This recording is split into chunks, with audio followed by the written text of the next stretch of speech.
Muy buenos días, Juliana, Gonzalo y Andrea. ¿Cómo están? Hola, muy buenos días, Laura. Todo Hola, súper. Lau, buenos Buenos días. días, buenos Hola, días. hola.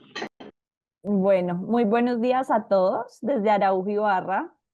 Mi nombre es Laura Costa y soy directora de Mercadeo y Comunicaciones.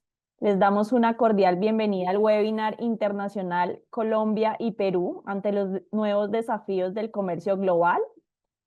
Una conversación binacional organizada junto con nuestro aliado Estudio Echecopar en Perú.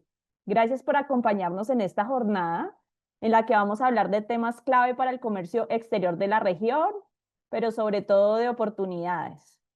Hoy tendremos una mirada estratégica sobre qué implican las nuevas medidas comerciales adoptadas por Estados Unidos para países como Colombia y Perú, un análisis comparativo de la nueva ley de zonas económicas especiales privadas del Perú a la luz de la experiencia colombiana y lo más importante, cómo anticiparnos a los riesgos y tomar decisiones inteligentes y que generen valor.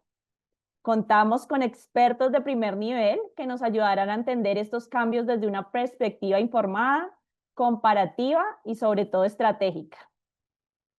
Desde Perú nos acompaña Gonzalo Bernal, socio de Estudio Echecopar, abogado y académico especializado en comercio internacional, aduanas, inversión y regulación alimentaria.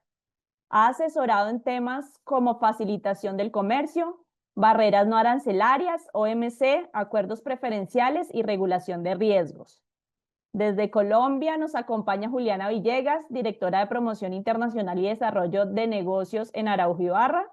Antes de unirse a nuestra firma, desarrolló una destacada carrera en ProColombia, donde se desempeñó como vicepresidenta de exportaciones, gerente de manufacturas y directora de la Oficina Comercial de Colombia para Perú y Bolivia. También desde Colombia nos acompaña Andrea Caicedo, directora de Derecho Aduanero y Cambiario en Araujo Ibarra, con más de 24 años de experiencia en comercio exterior. Ha asesorado a clientes nacionales e internacionales en la planeación y estructuración de operaciones aduaneras y cambiarias en diversos sectores. Antes de dar inicio a las presentaciones, los invito a dejar sus preguntas en la caja de preguntas. Al finalizar los bloques temáticos tendremos un espacio para responder. Muchas gracias de nuevo a todos por estar aquí. Entonces, a lo que vinimos, damos inicio al primer bloque de esta conversación con una lectura estratégica de los impactos y oportunidades que surgen para Colombia y Perú ante las recientes medidas de política comercial de la administración Trump. Iniciamos con la visión desde Perú. Le doy la palabra a Gonzalo. Bienvenido, Gonzalo. ¿Qué tal? Muchas gracias, Laura, y muchas gracias a Araujo Ibarra por justamente esta oportunidad de poder compartir algunas ideas del impacto, pero también las oportunidades. Hay que enfocarnos mucho en eso porque no se ha hablado tanto, que tienen tanto nuestro vecino país como es Colombia y Perú, en este, digamos, contexto, ¿no? En donde no solamente hay que hablar de los aranceles recíprocos, esto viene una ola proteccionista que los importadores, exportadores de ambos países tienen que identificar y tener mapeado y implementar dentro de sus empresas algunas acciones para poder navegar justamente estos tiempos y encontrar y identificar justamente los beneficios ante esta coyuntura, ¿no? Enfocándonos en el tema de los aranceles recíprocos, como comenté, es parte de un paquete en realidad del gobierno de Estados Unidos en donde intenta a través de estas medidas generar inversión, ¿no? Generar producción en el mercado norteamericano, ¿no? A nivel doméstico. Sin embargo, tiene justamente un impacto, ¿no? Y es ampliamente cuestionado, esto ya se ha discutido en los últimos meses, tanto por las disrupciones que está generando a nivel jurídico y a nivel comercial, ¿no? Este paquete que menciono no solamente está enfocado en esto de lo que son los aranceles recíprocos que se han aplicado justamente para poder de alguna manera, según el discurso que se ha señalado desde Estados Unidos, tratar de, eh, tratar de generar una cancha pareja respecto a lo que es la balanza comercial de dicho país, lo cual se ha discutido que también es cuestionable, ¿no? La pregunta es, ¿son realmente aranceles recíprocos o también hay una disrupción jurídica respecto a esto? Porque realmente la aplicación de una medida arancelaria a partir de una metodología en donde países donde se generan barreras no arancelarias es algo que no se había hecho antes y de alguna manera está yendo contra varios principios que están negociados no solamente a nivel multilateral, sino también a nivel bilateral, como es en el caso de Colombia y Perú, ¿no? Como digo, estos aranceles recíprocos, si bien en principio en la era Trump 1.0 estaba enfocada solamente a un país, digamos, por una discusión geopolítica, que era China, ahora se ha aplicado de manera horizontal, tanto a socios y no solo socios comerciales, ¿no? En este sentido, estas medidas eh, no solamente son discutidas a nivel OMC, sino también a nivel doméstico. Ya hay sentencias, ¿no?, federales en donde se ha señalado que la aplicación de estos aranceles recíprocos no está lisiado con la base con la cual se implementaron, que es el IEPA, que es un marco normativo en donde se aplican ciertas medidas para poder eh, están justificadas justamente en situaciones de emergencia extraordinaria. Justamente ahí está la crítica, ¿no? Que nivelar justamente el tema de la balanza comercial no necesariamente es para esto, digamos, dentro de este análisis que se ha hecho a nivel federal, no es una medida ni extraordinaria ni de seguridad nacional. Y a nivel de OMC y de tratados de libre comercio, se señala que se está vulnerando principios de no discriminación, ¿no? Como la nación más favorecida, principios de transparencia, justamente por el diseño, la estructura de la aplicación de estos aranceles, y además también las excepciones, ¿no? Porque efectivamente hay capítulos tanto en la OMC como a nivel de acuerdos bilaterales, excepciones para que uno pueda como país defenderse. En el caso de Perú, que tiene firmado un acuerdo bilateral con Estados Unidos, hay un capítulo especial que sea en donde, y un artículo que es el 22.2, que permitiría que Estados Unidos pueda aplicar ciertas medidas que considere necesarias para proteger sus intereses para la restauración de la paz o seguridad internacional. Sin embargo, Estados Unidos no ha utilizado ni esta excepción ni ninguna otra para poder aplicar el arancel tanto a Perú como, entiendo, Colombia, ¿no? Que es un arancel del 10%, ¿no? Siguiente, por favor.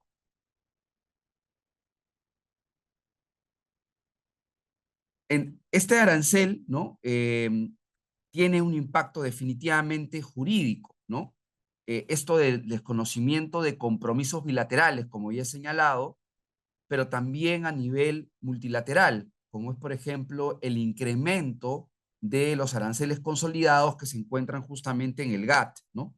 Pero también el cuestionamiento de conceptos ya mayoritariamente aceptados, ¿no? Porque la aplicación justamente del arancel, y esto no se ha discutido mucho, es la discusión de cuándo se considera originario un producto, ¿no?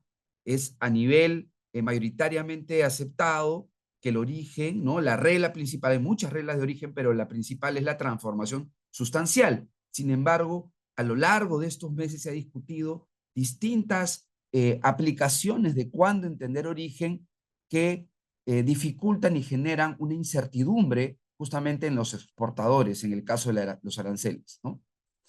También hay una disrupción comercial, como es el tema de toda la modificación de la cadena de suministro, ¿no? Afectando obviamente los costos para colocar productos tanto colombianos como peruanos en el mercado de Estados Unidos.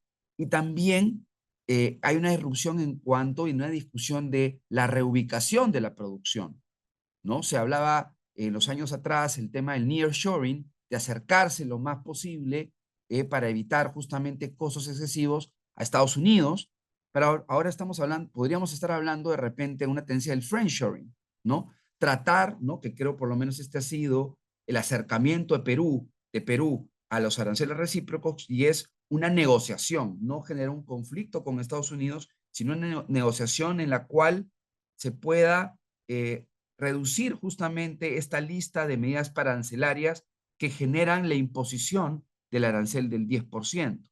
Y también a nivel local doméstico, el gobierno peruano ha estado impulsando ciertas iniciativas en el sentido de poder generar competitividad y diversificación de los exportadores para que no se vean afectados con esta medida arancelaria. Siguiente, por favor. El impacto en Perú, como comenté, el arancel aplicado, el arancel recíproco aplicado por Estados Unidos a Perú ha sido del 10%, a pesar del acuerdo que tenemos firmado con Estados Unidos hace más de 15 años, ¿no? Y hay data que señala que la afectación en las exportaciones, ¿no? Es de 9.529 millones a Estados Unidos, es 3.3% del PBI, ¿no? Eso es lo que es una data conservadora de lo que se exporta a Estados Unidos al 2024, ¿no? Y con la aplicación del 10% se reducirían las exportaciones en 760.000 millones, ¿no? 760 millones, perdón. Que esto es una afectación del 0.26% del PIB, no es poco, ¿no? ¿Qué sectores están afectando al día de hoy? Básicamente la agroindustria, ¿no? La minería tradicional y las prendas de vestir, ¿no? Que tienen o ya tenían un mercado ganado en el mercado norteamericano.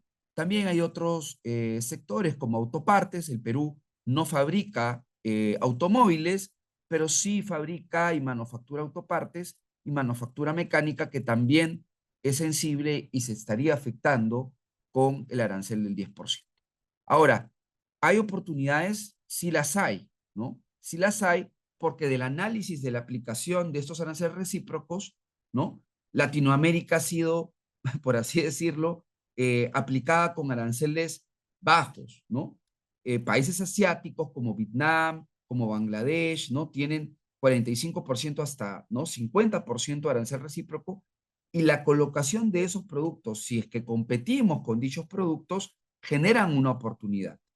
Ese es el caso, por ejemplo, en Perú, de las confecciones, ¿no? Que tenemos una competitividad con el mercado de Vietnam, con el mercado de, ¿no? Con los productores exportadores de Bangladesh y que con el arancel que tenemos impuesto podríamos tener una ventaja para poder colocar un mayor margen en el mercado de Estados Unidos. También en la agroindustria, ¿no? Nosotros, a un tiempo esta parte, tenemos productos bandera, ¿no? Estamos en el top 5 o 3 en varios productos, como por ejemplo la palta, ¿no? Los arándanos, las uvas, que sí se están viendo afectados, se estarían viendo afectados por el 10%, pero por una estacionalidad, ¿no?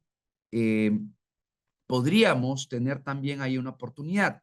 Si bien es cierto, hay muchos productos que competimos con México que no se le ha aplicado el arancel recíproco para este tipo de productos, eh, en realidad el periodo de estacionalidad, que quiere decir que en un espacio no del año donde ellos no producen y no colocan productos, el Perú tiene una oportunidad para poder exportar.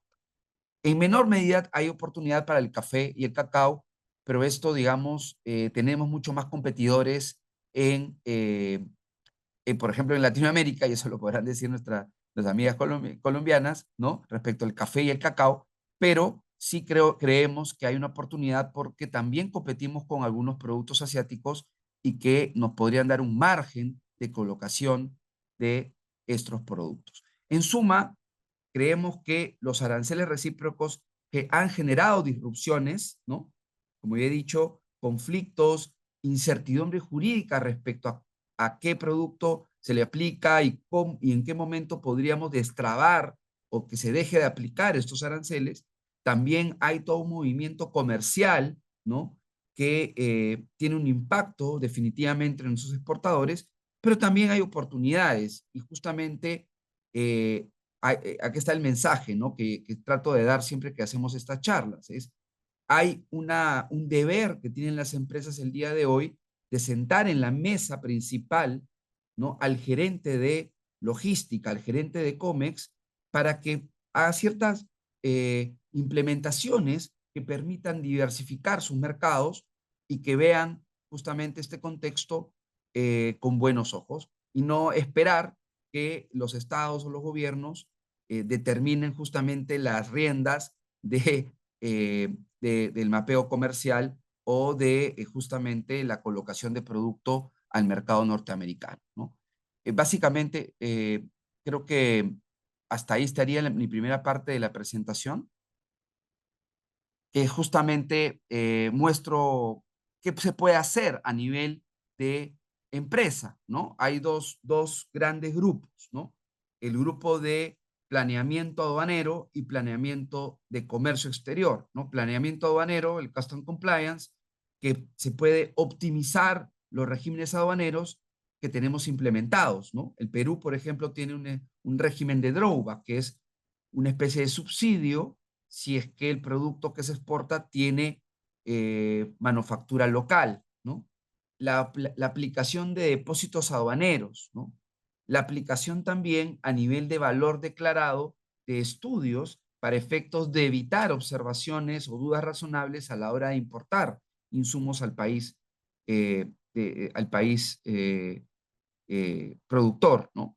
También hay que revisar los datos, ¿no? Y esto es un deber que tienen todas las empresas por lo menos en el caso de Perú, de revisar cómo se están negociando los medios de pago, porque el día de hoy sí es un dolor de cabeza en el Perú las revisiones respecto a la trazabilidad de pagos a proveedores, ¿no? Y a nivel de comercio, ¿no? De trade compliance, como digo, deben buscar una diversificación. ¿Y cómo, por dónde empezamos? Con un mapeo de identificación de beneficios arancelarios. El Perú tiene más de 24 acuerdos comerciales, ¿no? Donde mi producto puedo colocarlo con menor impacto de aranceles, ¿no? No solamente enfocarnos en Estados Unidos, sino también creo que hay diversos mercados en los cuales podrías colocar tu producto. También la búsqueda de eficiencia regulatoria, ¿no? Buscar combatir lo que es la permisología. Si hay restricciones arancelarias, pero también no arancelarias, que a nivel local se pueden discutir, se pueden desmantelar. En caso de Perú hay una entidad que es Indecopi, ¿no? Pero también a nivel bilateral, ¿no? TLCs o la propia comunidad andina, ¿no? A veces las empresas peruanas de la región, inclusive colombianas, no saben de que tienen un mecanismo directo, sin necesidad del Estado, para poder denunciar medidas a nivel de países andinos, ¿no? Para destrabar justamente gravámenes o medidas no arancelarias, ¿no? Y esto es súper importante que las empresas lo tengan en el radar para poder tener una eficiencia regulatoria, ¿no? Y también poder impulsar la competencia leal y comercio ilícito. Hay cierto impacto indirecto en los aranceles recíprocos que creemos que va a generar un mayor incremento, por ejemplo, de mercancías subvaluadas o con margen de dumping. En ese sentido, yo creo que las empresas deberían impulsar, también ver con las autoridades la imposición, cuando corresponda, obviamente, de medidas antidumping o también denuncias de contrabando y subvaluación. Muchas empresas no impulsan esas iniciativas. Creemos que es el momento para que lo tengan también en su mesa o en su planeamiento de acciones para efecto de justamente navegar este contexto en el cual estamos viviendo en este periodo con tantos cambios, con tanta incertidumbre, y son temas que se pueden manejar a la interna de las empresas, ¿no? Esas son mis recomendaciones y con esto quisiera cerrar para darle al, al siguiente expositor. Muchas gracias.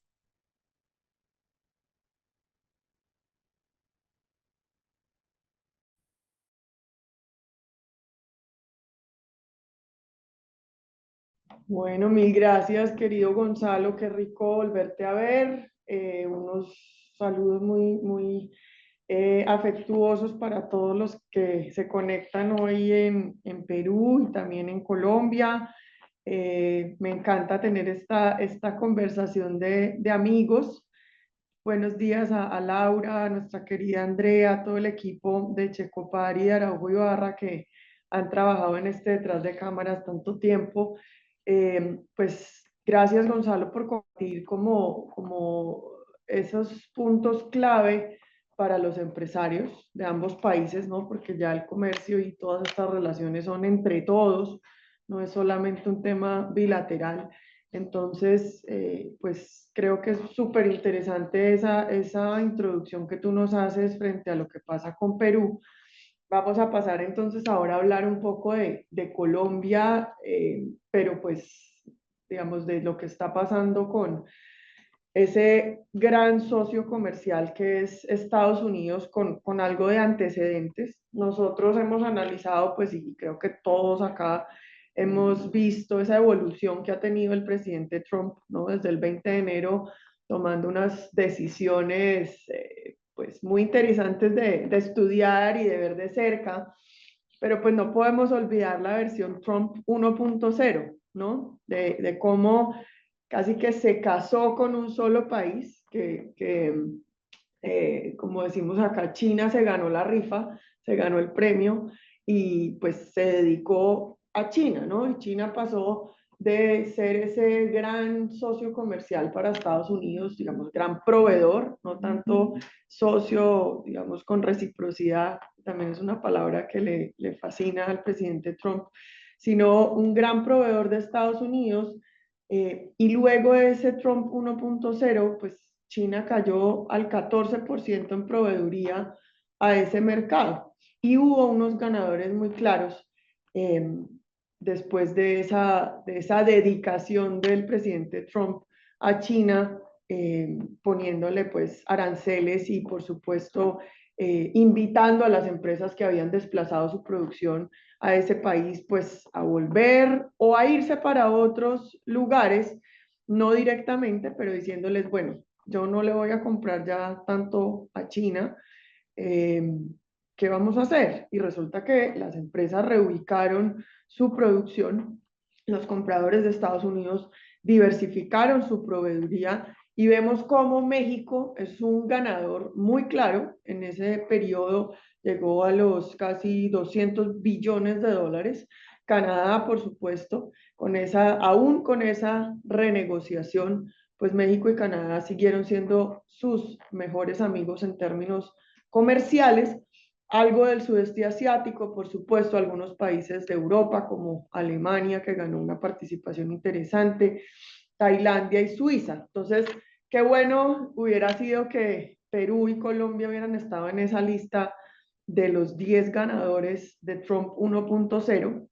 No estuvimos, pero como bien decía Gonzalo al principio, qué bueno seguir buscando oportunidades y viendo oportunidades aún en esta turbulencia del comercio internacional. Entonces, este es como un primer paso que queremos nosotros dar en la presentación, contarles un poquito qué pasó en ese 1.0 de Trump y qué pasa ahora con esta nueva era, ¿no? El 20 de enero, porque pues además la cantidad de órdenes ejecutivas que empezó a firmar el presidente Trump, digamos, determinaciones, cosas que prometió inclusive en su campaña, eh, hizo mucho énfasis en que ahorita la interacción no es, digamos, desde lo geopolítico o desde lo político solamente, sino cómo está mi balanza comercial con ese país y dependiendo de eso voy a tomar decisiones. Recuerdo que en esas medidas, en esa gran tabla que sacó el presidente Trump en su pues, como rueda de prensa, su anuncio de aranceles recíprocos, un analista decía, bueno, Irán queda mejor parado que Japón. Pues, ¿cómo así? Sí, porque pues, según estos aranceles recíprocos, Irán puede resultar menos afectado que Japón, que es un amigo de toda la vida de Estados Unidos, pues ahora son otras cosas las que cuentan en estas relaciones comerciales. Entonces, esos aranceles se justifican en un déficit comercial. Bien lo decía ahora Gonzalo, estamos hablando de seguridad nacional, estamos diciendo, digamos, en los términos del presidente Trump, que tener una balanza comercial deficitaria representa una amenaza para su país, defendiendo empleos, producción nacional, y pues esa ley de poderes económicos de emergencia internacional le permite al presidente Trump tomar esas decisiones ejecutivas. Y aquí vemos cómo, pues no es solo un tema arancelario, sino hay otros asuntos que entran a jugar y que le exigen muchísimo a nuestros empresarios para poder aprovechar el mercado de Estados Unidos, que es, pues digamos, en el caso de Colombia, nuestro primer socio comercial. Vemos cómo ese desequilibrio, digamos, y ese cálculo que también para muchos fue muy interesante ver cómo sacaba el presidente ese cálculo de qué es el arancel justo, cómo volvemos a cierto equilibrio. Ahí se incluía la agilidad en los puertos, si hay corrupción o no hay corrupción, las aduanas. Entonces él decía, bueno, si las exportaciones de Estados Unidos no están siendo bien tratadas en esos países, pues vamos a poner un arancel que nos acerque a ese balance. Y a eso pues hay que sumarle esas barreras no arancelarias, ¿no? Que a veces a nuestros empresarios les cuesta aún más dolores de cabeza, como las técnicas, las comerciales, las económicas y las institucionales. Pues para el presidente Trump esto entraba a jugar un papel muy importante y de ahí se tomó la decisión de ponerle a diferentes países un arancel a sus productos, ¿no? Entonces, vemos cómo ahora Estados Unidos se vuelve ese referente para saber si yo soy o no soy competitivo. Entonces decimos, bueno, de 10% para Colombia, ese es el mínimo posible. Hay otros que esperemos a ver qué pasa el 9 de julio, podrían llegar, recuerdo como Vietnam, que estaba por encima del 40% del posible arancel recíproco que le ponía Estados Unidos. Entonces seguimos siendo competitivos. Ese es ahora el referente y hay sectores en el agro, en autopartes, en vehículos, pues digamos que para nuestras economías son muy importantes, sus exportaciones son muy sensibles y vulnerables y pues ahorita con las decisiones que tome Estados Unidos van a definir muchísimo lo que hagan nuestras empresas. Ahora entonces, pues después de todo este panorama, dice el presidente Trump, primero Estados Unidos, después, mejor dicho, el mundo entero puede esperar, primero lo nuestro. Entonces, ¿en qué nos vamos a enfocar? Hay que reducir el déficit comercial, tenemos que implementar en el exterior un servicio que se encargue de revisar muy bien qué está pasando con el comercio, con las relaciones bilaterales. Tenemos que además proteger, digamos, ya habíamos vivido algo con la medida, con la 232 en sectores específicos donde Colombia también resultó afectado, pero poniendo la lupa en, digamos, a sus ojos, prácticas desleales de comercio, que China, por supuesto, es uno de esos protagonistas, pero en esta era Trump ya no es China, digamos, el único que se ganó la rifa, sino todos los países del mundo entran en ese cálculo y nuestros amigos de Canadá y de México, que fueron los grandes ganadores de Trump 1.0, pues hoy también están en revisión. Adelante, con su acuerdo comercial vigente. Entonces, ¿qué tenemos hoy? Después de todos estos anuncios que, digamos, también se han vuelto órdenes ejecutivas, México y Canadá, que son esos socios, digamos, clave para Estados Unidos, pueden entrar con cero arancel a Estados Unidos si cumplen las normas de origen, que no son nada flexibles, ¿no? Hoy el TEMEC exige bastante en términos de origen. Para Colombia esto es un poco más flexible, pero México y Canadá a veces pasan dificultades cumpliendo ese origen, porque compran del mundo entero, tienen componentes del mundo entero, como debería ser el comercio, ¿no? Entonces a veces no cumplen ese origen y pues tendrían que pagar 25% porque no cumplen esas normas de origen exigidas por el TEMEC. 10% para todos, ahí entramos Perú y Colombia, dos países que tienen, digamos, un acuerdo comercial vigente. Ese es un 10% que podría llegar a bajar dependiendo del porcentaje de componente estadounidense que tenga ese producto final. Son casos que hay que revisar uno a uno, son excepcionales.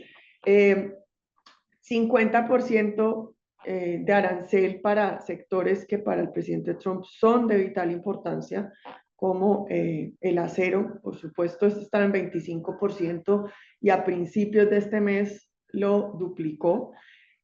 30% adicional sobre importaciones chinas y algo muy importante que es el de minimis, ¿no? Aquí estamos hablando de un canal de comercialización fundamental para el consumidor estadounidense, que es el comercio electrónico. Entonces, ese comercio electrónico es hoy, pues, dominado por China. Tenían el de minimis en $800 por día por persona para importar vía comercio electrónico sin pagar impuestos y sin pasar requisitos no arancelarios, ¿no? De vigilancia sanitaria, alimentos, medicamentos, todo lo que ustedes quieran. Entonces, ahí hay una medida contundente para China, donde tenemos 54% sobre esos envíos postales y entre 100 y $200 puede tener adicional cada uno de esos paquetes que venga de China. Adelante.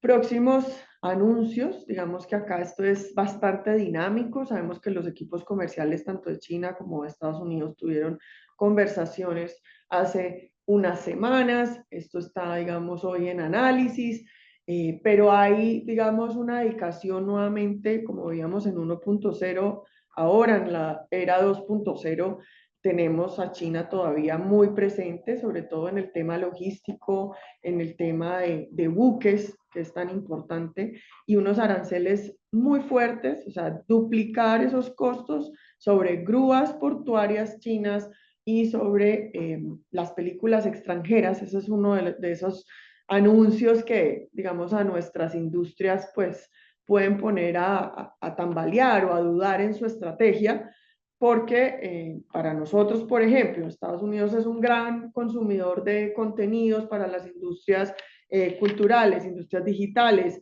producciones en general de series. Pues, ¿qué pasaría con esas exportaciones de servicios que han sido tan fuertes para Colombia? Pues ahí hay que revisar muy bien cómo abordar esos asuntos y ojalá seguir aprovechando las oportunidades que tiene Estados Unidos como consumidor de esos contenidos. Ana. ¿Cuál es el tratamiento para Colombia? Ya luego de ver ese panorama general, nosotros tenemos como un análisis de dónde está parado Colombia en esas principales exportaciones. Como decía Gonzalo, nosotros pues hoy tenemos, digamos, el privilegio de hacer parte de la lista de 20 países con los cuales Estados Unidos tiene un acuerdo comercial vigente. Estados Unidos no tiene con todo el mundo, tiene con pocos países, tan solo 20, y Colombia hace parte de esa lista. Hasta hace muy poco entrábamos con arancel cero para la mayoría de productos, como ven ustedes en esta lista, que son clave para nuestras exportaciones, pues tenemos el 10%. Entonces ahí entra nuestro café, nuestro aguacate, transformadores eléctricos cuyas exportaciones son gigantescas y han seguido creciendo, y todo el tema de perfilería y ventanas, puertas, todo para materiales, para construcción, perdón, de grandes edificios. Colombia es un gran exportador de estos productos. Y si nos comparamos con países como México, como Vietnam, como Brasil, Brasil es un país que no tiene acuerdo comercial vigente con Estados Unidos, podemos estar en desventaja o mantenernos igual, porque tenemos ese 10%. En desventaja, ¿por qué? Con México, si cumple origen, como decíamos hace un momento, pues México entra al 0% sus transformadores eléctricos, Colombia tendría que pagar ese 10% si no hay otra forma como de mirar qué ventajas podemos aprovechar. Adelante. Colombia frente a sus socios, concretamente, digamos que con esos TLCs que tiene Estados Unidos, esos 20 TLCs, si ustedes ven ahí, pues, digamos, nuevamente, Colombia queda bien parado relativamente, socios como Corea del Sur, con el que Colombia también tiene un TLC, pues 25% versus 10%, ahí hay que ver muy bien esas oportunidades, como bien decía Gonzalo, cómo las vamos a aprovechar para esa tarifa general del 10%, pero nuevamente el tema de origen, que nosotros en Araujo y Barra hemos hablado tanto, tenemos un área que todos los días está hablando con los empresarios de este tema y revisando caso a caso cómo aprovechar este mercado y este acuerdo comercial vigente, porque pues dependerá mucho de la norma de origen y de esa norma de origen que le aplica también a nuestros competidores. Entonces, ese análisis para nosotros comparativo es muy importante. Por supuesto, cero es el mejor escenario. Hoy estamos como con una, digamos, como una medalla, un premio de consolación, como digo yo, que es el 10%, pero podemos pasar porfis en esto porque ya lo hablamos. Y frente a Mercosur, que también se presenta como gran competidor, pues Colombia está en una mejor situación. Todo esto es comparativamente, ¿no? Y ahora vamos, yo creo que ya respetando los tiempos, pasamos entonces a recomendaciones y conclusiones.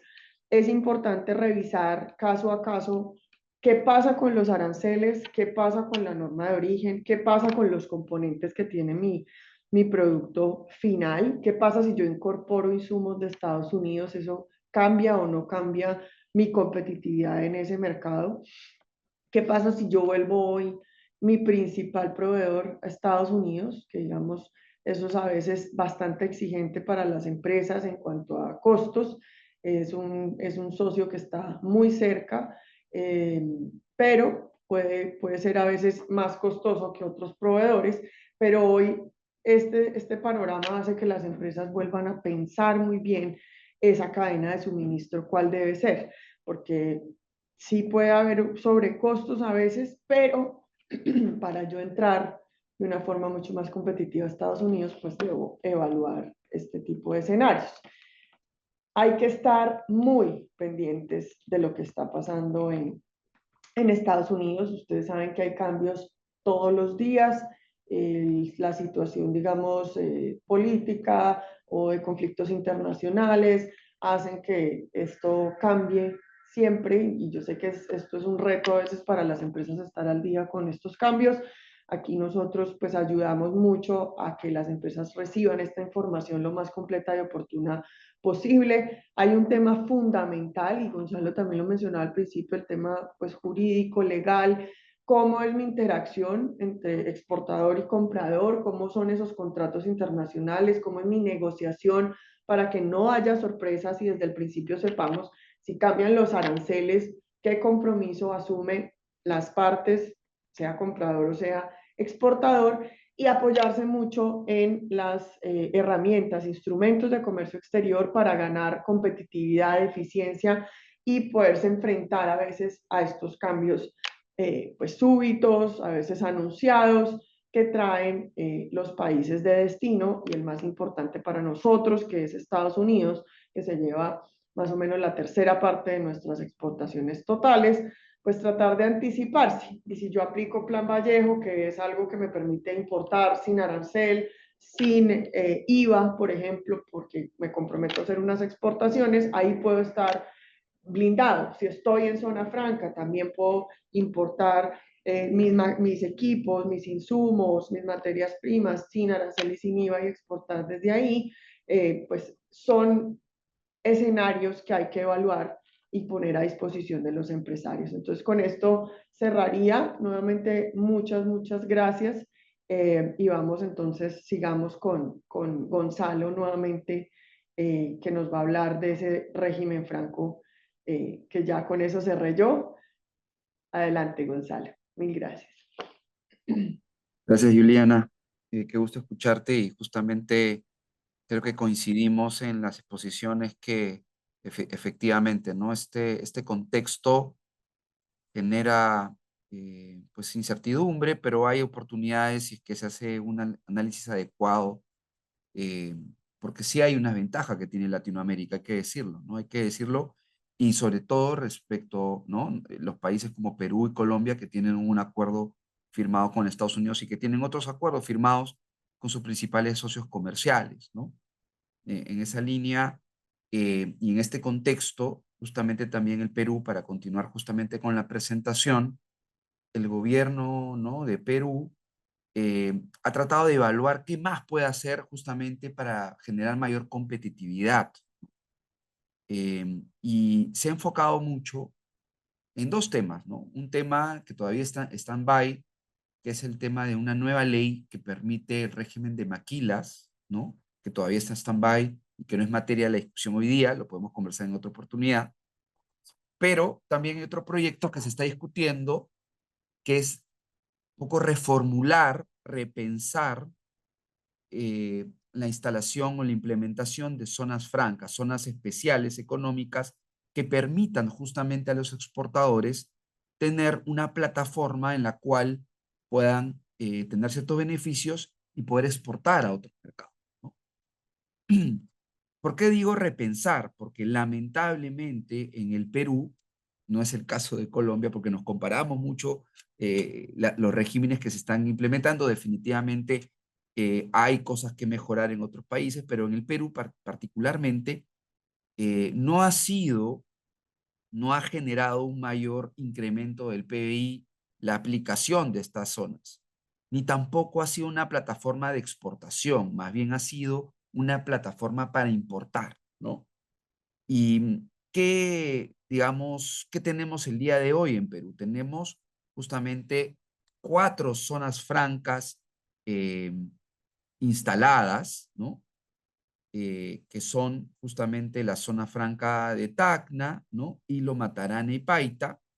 Y tenemos solamente en papel, vamos a decirlo así, en norma, la zona económica de desarrollo de Loreto, Tumbes, Puno, Cajamarca, y se está discutiendo Chancay. Chancay, ¿por qué es clave? Y justamente por qué el gobierno ha pensado en este proyecto de ley que en unos minutos voy a explicar. Y es porque Chancay, no sé si ustedes, mis amigos de Colombia, conocen o no, pero en Perú ha comenzado a operar un puerto muy cercano a Lima, al norte de Lima, que eh, probablemente pues por el calado y por, digamos, la gran inversión que se ha generado, es una oportunidad de infraestructura importantísima para justamente ganar terreno en la zona de Asia-Pacífico, ¿no? Y que también ha generado, hay que decirlo, una puesta en alerta a Callao, ha generado justamente esa competencia, ¿no? En cuanto a servicios, y también ha llamado la atención a puertos de países vecinos. Entiendo que Buenaventura, en el caso de Chile, Valparaíso y San Antonio, ¿no? ¿Y por qué menciono Chancay? Porque justamente la idea del gobierno peruano es impulsar una zona económica especial operada por privados. Al día de hoy, todas las zonas que están instaladas en el Perú son operadas eh, por el Estado, ya sea eh, a nivel regional, ¿no? Y a nivel de gobierno central, ¿no? En esa línea, creemos que no se han generado las herramientas suficientes para poder impulsar justamente lo que digo, ¿no? Ese cambio de chip de hoy estas plataformas para exportar, para ser competitivos, sino más bien ha sido una plataforma para importar, ¿no? Y justamente para efectos de poder instalar una zona con otro chip, otro diseño en Chancay, se ha impulsado este proyecto. Siguiente, por favor. Este proyecto que está en discusión y que de alguna manera va a permitir, podría permitir, porque no está ajeno a críticas, una reformulación, como señalo, ¿no? El día de hoy, al día de hoy, hay ciertas actividades permitidas en las zonas que están instaladas, sobre todo en Tacna, que son básicamente actividades industriales o manufactura, y están básicamente enfocadas en beneficios tributarios, ¿no? Pero que no han generado un impacto de alguna manera importante para que empresas vayan y se coloquen ahí para poder generar justamente competitividad, ¿no? Al día de hoy tenemos solamente, y va a sonar irrisorio el número de empresas que se ha colocado, pero son solamente 134. Ya de repente nos comunicará, nos contarán los amigos de Colombia cuántas empresas están en sus zonas económicas, pero en el caso de Perú son solamente 134 y que solamente han generado un impacto, creo que ya lo mencioné, de 1% del PIB, que es muy, muy bajo. Siguiente, por favor. ¿No? Igual que las zonas económicas, ¿no? De Hilo, Matarani y Paita, iguales en Tacna, ¿no? Todo está, las actividades permitidas en estas zonas son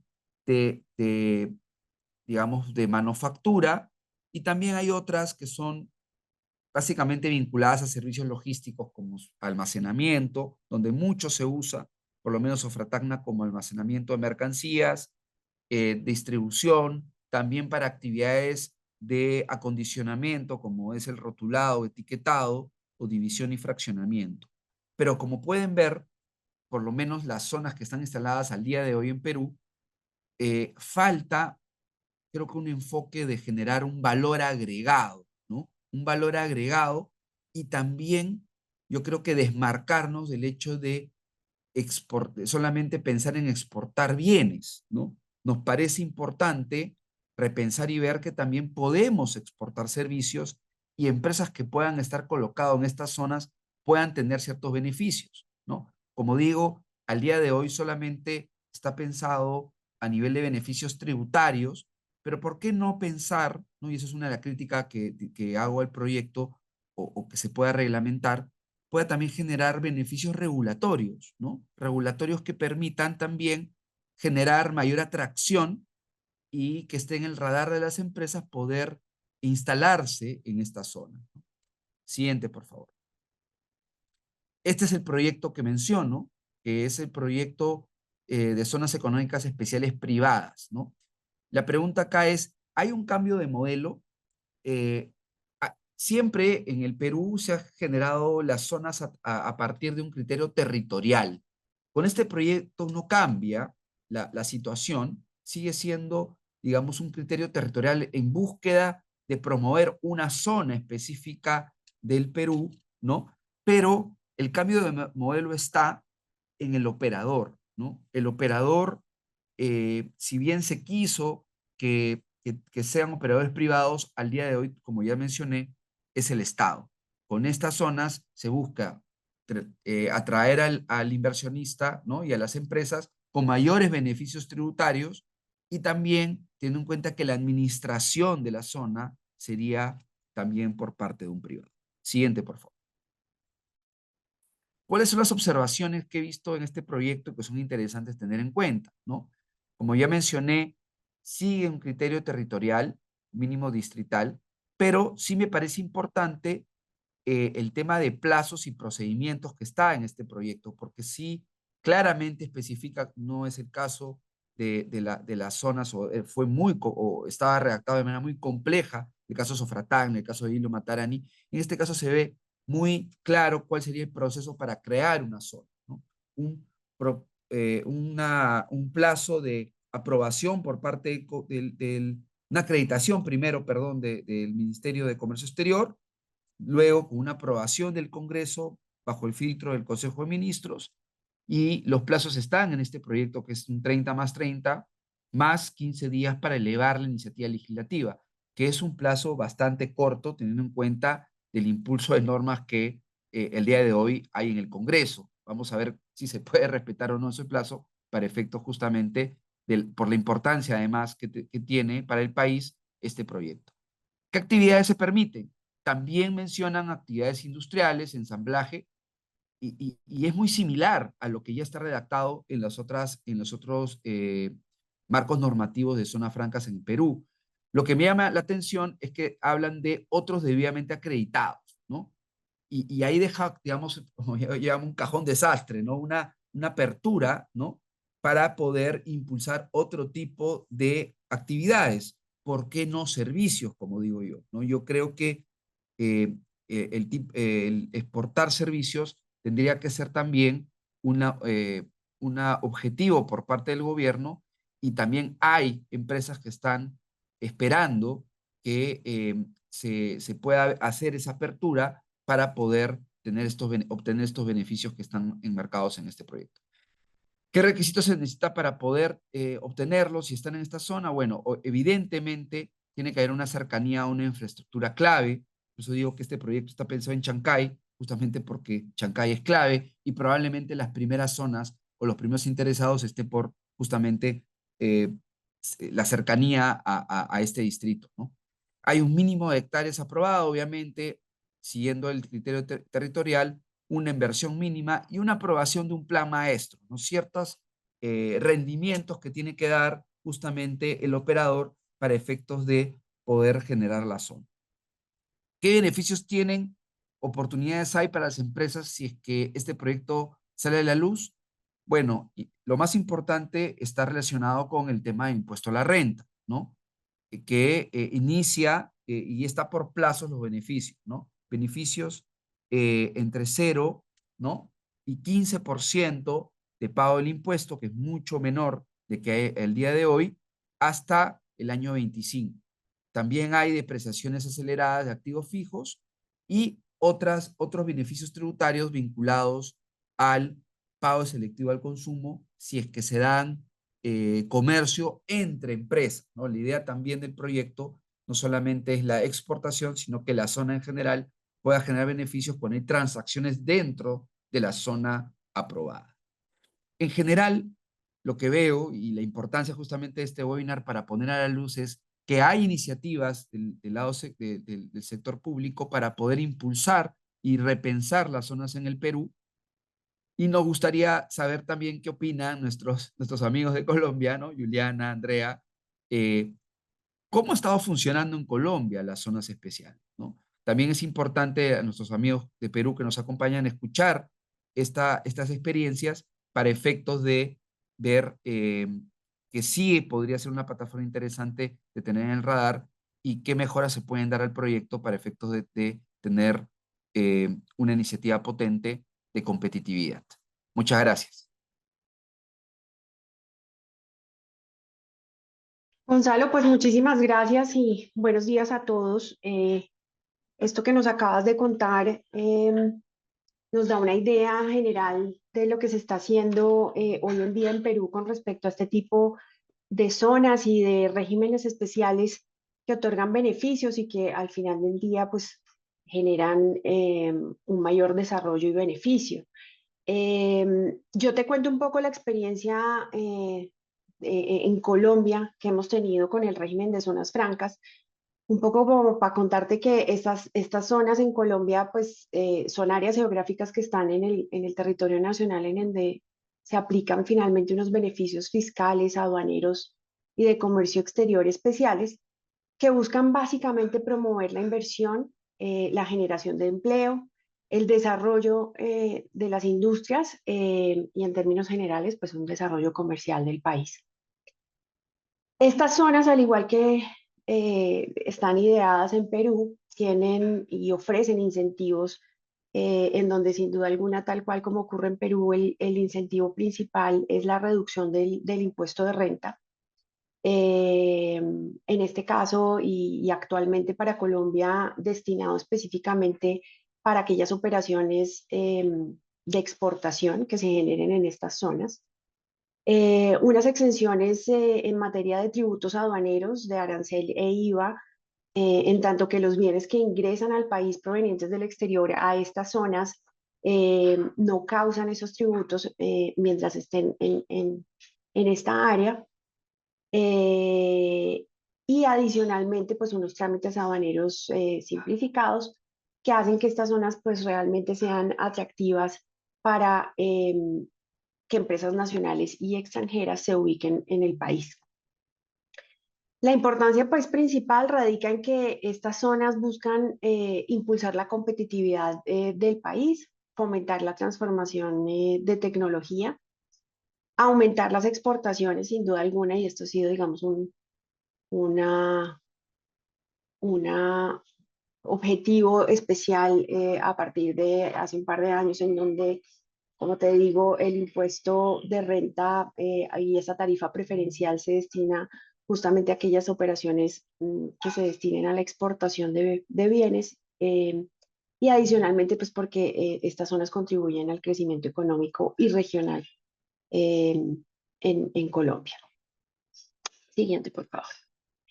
Actualmente en Colombia, y un poco como para ir alineada con los números que tú mencionabas, en Colombia hay actualmente 115 zonas francas que operan, tanto zonas francas permanentes, que son las zonas francas multiempresariales, como las zonas francas permanentes especiales, que están, digamos, destinadas para una sola empresa. Y hay más de 700 empresas calificadas como usuarios de zona franca. Dentro de los principales sectores que se ubican y que gozan hoy en día de los beneficios del régimen de zonas francas, pues tenemos en primer lugar el sector logístico, todo lo que tiene que ver con manipulación de carga, almacenamiento, servicios complementarios al transporte, que son, digamos, los que lideran en este momento el régimen de zonas francas. Le sigue la industria manufacturera, en donde encontramos industria de plásticos, farmacéutica, confecciones, alimentos, y la de infraestructura y servicios empresariales.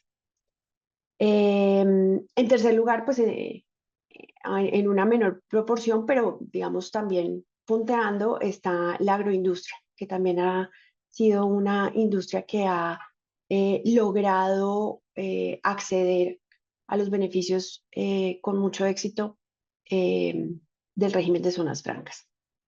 Aquí se resaltan pues los sectores de fabricación de artículos de plástico, en donde tenemos ya 37 usuarios calificados, confección de prendas de vestir, 21 usuarios, los de fabricación de productos farmacéuticos y sustancias químicas, tenemos ya 18 usuarios, actividades logísticas, más de 100, como te mencionaba, esto, digamos, es lo que está punteando en este momento en materia de régimen de zonas francas, y la elaboración de productos alimenticios con 17 empresas calificadas. ¿Qué creemos? Que la ley en Perú sin duda alguna va a generar un impulso a estos sectores con valor agregado, pues porque se permite el desarrollo de actividades industriales, de ensamblaje, y ojalá se incluya pues el de servicios como tú lo mencionabas para generar ese valor agregado. Al igual que ocurre en Perú, en Colombia las actividades extractivas financieras están excluidas de este régimen. Pero también, digamos, se busca promover el uso de energías limpias y buenas prácticas en materia de gestión ambiental. Eso, digamos, que es algo que tenemos en común. Esto, pues, sin duda alguna, alinea la política de estas zonas especiales con objetivos de sostenibilidad, transformación productiva y transformación energética. Importante destacar, Gonzalo, que a diferencia de lo que nos comentaba sobre estas zonas económicas especiales en Perú, en Colombia el régimen de zonas francas no se ve como un modelo de competencia desleal. Digamos que aquí, precisamente para que una empresa pueda ubicarse en una zona franca, debe cumplir con unos requisitos de inversión y de empleo, y cualquier empresa que lo cumpla puede acceder al régimen. Entiendo que ustedes también tienen esos requisitos establecidos, eh, pero en Colombia, digamos que un poco la visión es quien cumpla esos requisitos que no son menores, pues va a poder acceder a esos beneficios, y esa, digamos que es como la contraprestación. Adicionalmente, pues porque estas empresas que están instaladas en zona franca han mostrado que sí se ha dado una diversificación en la oferta de productos, y que no solamente se busca atender el mercado nacional, sino que se está fortaleciendo poco a poco la idea de ofrecer una oferta, perdón la redundancia, exportadora. De igual forma, pues la experiencia en Colombia nos ha mostrado que en general las empresas no se oponen al régimen de zona franca cuando se permite que las empresas operen bajo este régimen. en la medida en que se ha visto que generan encadenamientos productivos con empresas que están en el resto del territorio aduanero nacional y que no gozan, digamos, de estos beneficios. Y eso lo que permite es que haya ingresos y salidas de manera flexible bajo unas figuras aduaneras especiales que permiten salidas temporales para procesamientos parciales, de manera que en estas operaciones no solamente intervienen esos usuarios de zona franca, sino que encadenan a las empresas que están ubicadas en el resto del territorio aduanero nacional, lo cual genera un valor agregado para las dos. De igual manera ocurre entre las zonas francas y también lo hemos visto. Es una operación que está legalmente permitida, la realización de operaciones entre zonas francas, porque pues digamos que no hay una competencia entre zonas, sino que lo que se busca es justamente estos encadenamientos y esta colaboración y participación de todas las zonas francas en Colombia. Pues claramente hay una competencia de mercado natural, lo cual hace que todas estas empresas que están ubicadas en zona franca busquen ofrecer sus servicios atendiendo pues las diferentes necesidades de los usuarios en Colombia y en el exterior, pero que las empresas, así estén instaladas en diferentes zonas, pues puedan contratar y realizar estos procesamientos parciales que son importantes en este régimen de zonas francas. Concluiría diciéndote que realmente en Colombia el régimen de zonas francas ha sido un mecanismo que ha impulsado el crecimiento del país. No en vano, pues se han generado más de 182.000 empleos y más de 54 billones en inversión en los últimos 2 años, de acuerdo con las cifras que nos ha suministrado la ANDI. La promulgación de esta ley, sin duda alguna, es una gran oportunidad para Perú, sobre todo cuando tienen puntos tan importantes como son esta exención de IVA en la prestación de servicios, que en este momento no lo tenemos en Colombia, o cuando tienen artículos que de forma clara dan seguridad jurídica a los inversionistas, respetando las condiciones en que acceden al régimen, que es algo que nosotros en este momento no tenemos tan sólido y tan fuerte como en su momento lo tuvimos con los contratos de estabilidad jurídica y un poco con la protección de los beneficios otorgados a estos regímenes de zonas francas. Eso es algo que sin duda destacamos de la ley en Perú. En cualquier caso, pues consideramos que debe haber una participación activa de los sectores en la reglamentación, que como tú lo mencionabas es muy importante, pues no basta con tener un margen sólido, sino también contar con procedimientos claros y expeditos que permitan generar estos encadenamientos y tener un buen régimen, no como mecanismo de comercio exterior, sino como una herramienta de desarrollo y de competitividad del país.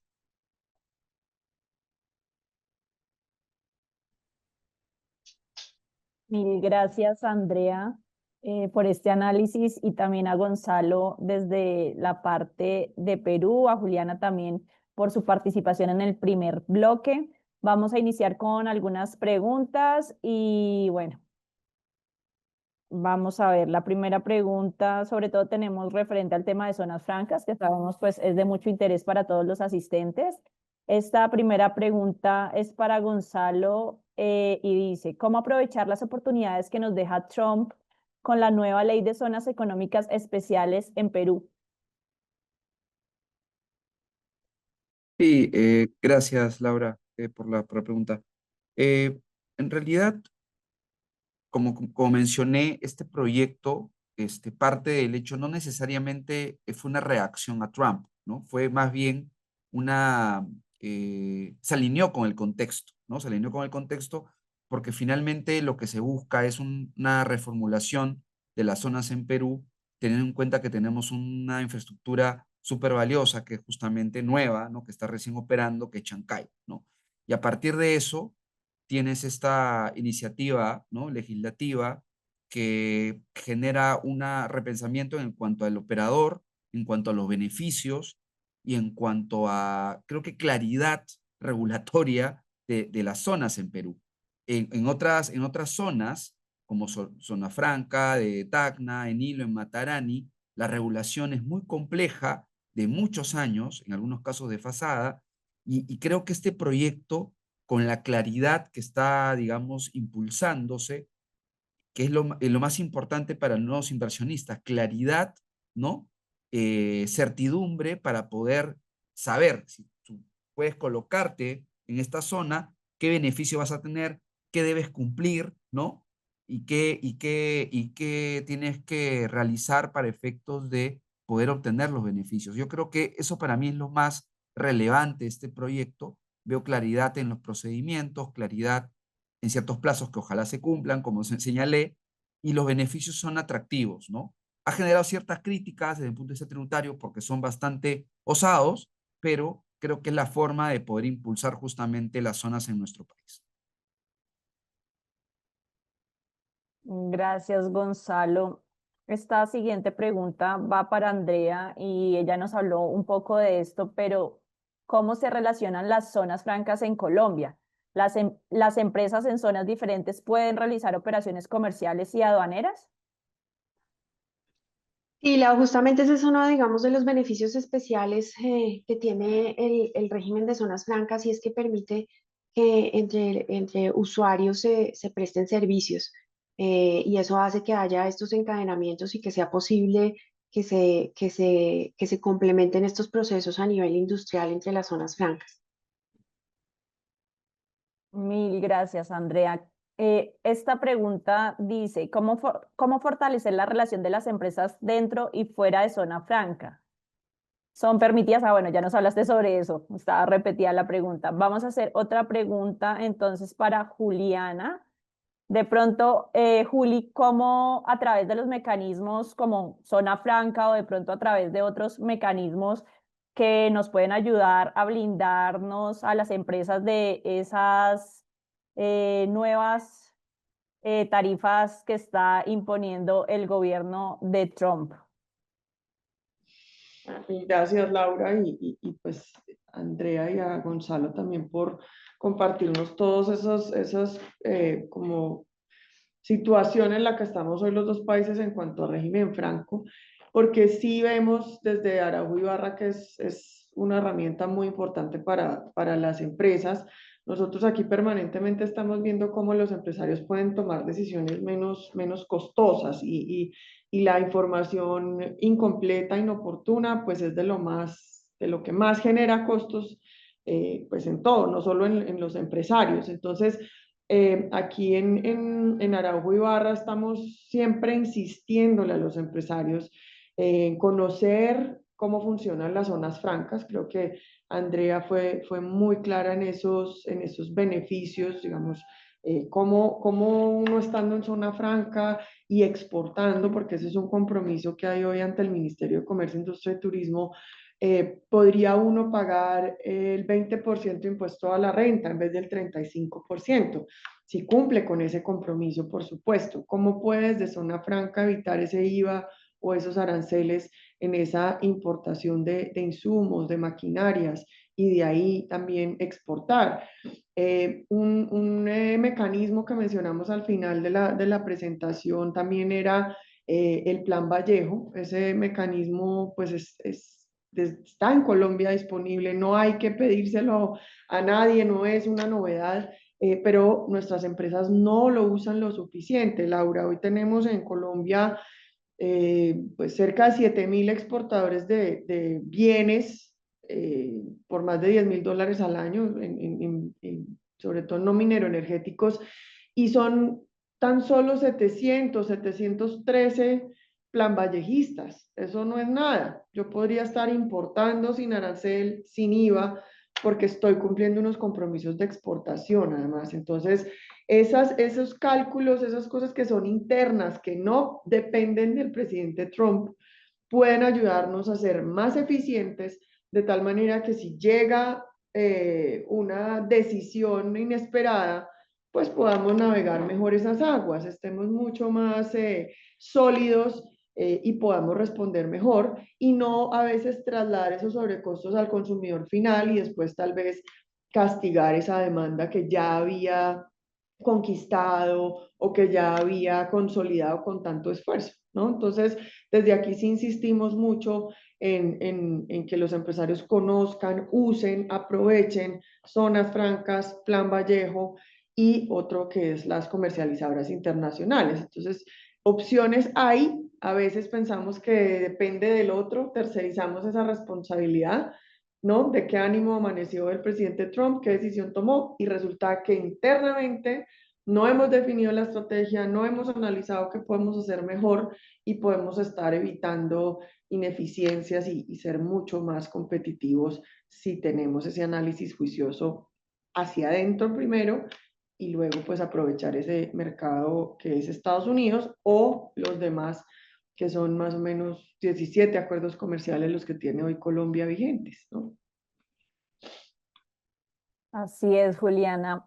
Para cerrar entonces y en línea de pronto con tu respuesta, quisiera que Gonzalo de pronto enviara desde su experiencia un mensaje a Colombia y también Andrea desde su experiencia a Perú, de cuáles podrían ser las acciones conjuntas para enfrentar los desafíos globales y aprovechar oportunidades pues, del comercio internacional. Sí, gracias.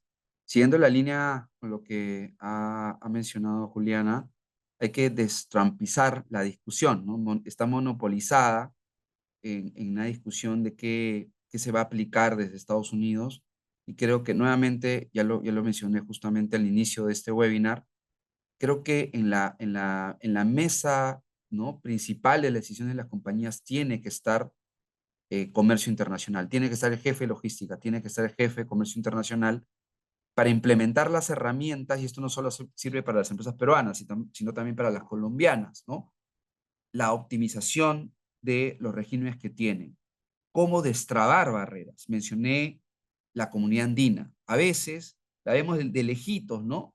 Bien en la esquina, la comunidad andina, pero si hay, digamos, negocios a nivel regional, se puede, como vía directa, las empresas tomar iniciativa para destrabar. Les cuento solamente un pequeño ejemplo. Estoy justamente llevando un caso en Ecuador de que el gobierno de Ecuador aplicó un arancel diferenciado respecto a producción local. Y una empresa peruana ha denunciado justamente una acción de incumplimiento a la Secretaría General respecto a este tema. Y se ha ganado en primera instancia, en esa etapa prejudicial.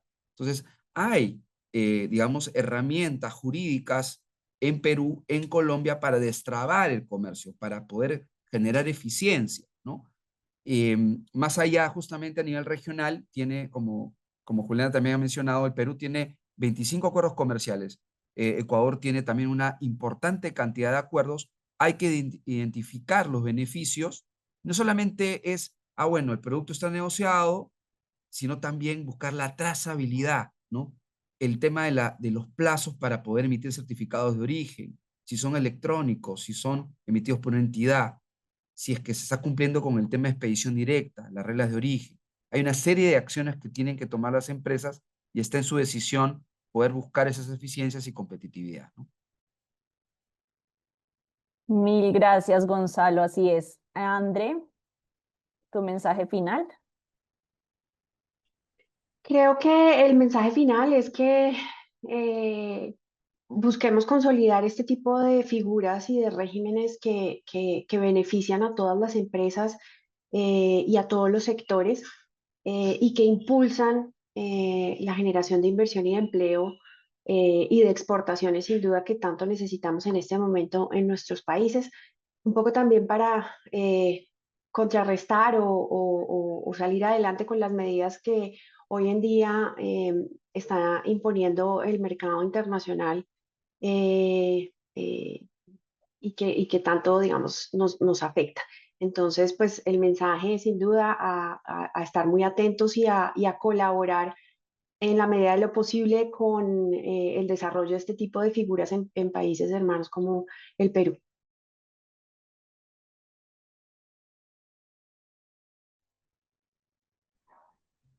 Mil gracias a nuestros panelistas por su análisis y experiencia, a todos ustedes por acompañarnos esta mañana.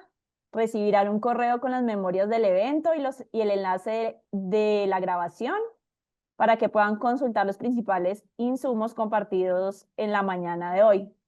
Los invitamos también a seguir conectados con nosotros a través de nuestras redes sociales. Nos encuentran como Araujo / Consultores en LinkedIn, Instagram y X. Gracias nuevamente a todos y hasta una próxima oportunidad. Agradecimiento especial a Gonzalo y a todo el equipo de Estudio Echecopar en Perú. A ustedes, muchas gracias. Feliz día. Muchas gracias, feliz día, que estén muy bien. Abrazo. Chao, chao.